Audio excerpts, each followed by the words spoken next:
रात तकिया बस मुहमा मुन के तपियवा मर कई रात तकिया बस मुहमा मुन के।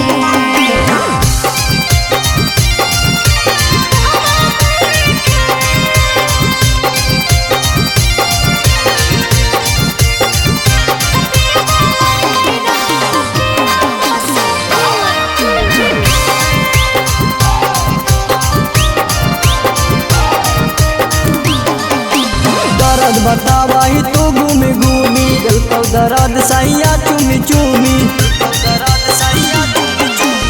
कहियो छोड़ा रे दिलवा के बात के आवे दारू पी के ऊ आधी रात के दे दिल कई दर्द या पियवा दिनमा बुध के दे दिल कई दर्द या पियवा दिनमा बुध के तपियवा मर कई रात तकिया बस मुहमा मुन के तपियवा मर कई रात तकिया बस मुहमा मुन के।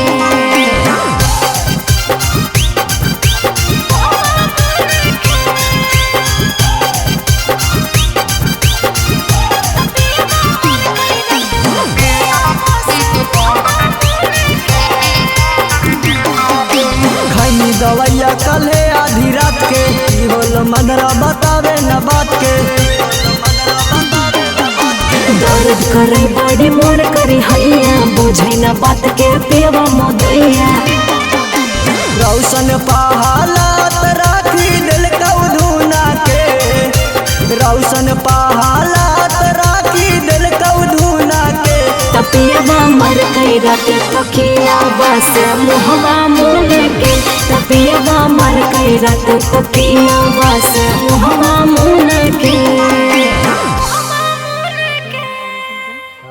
उसका ब्लॉग वायरल हो गया है गोलू सर के चैनल पे, तो आप लोग ऐसे आशीर्वाद प्यार बनाए रखिए गोलू सर पे।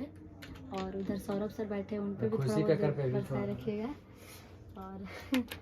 और क्या बंद करो बाबू, इतना देर मत नहीं।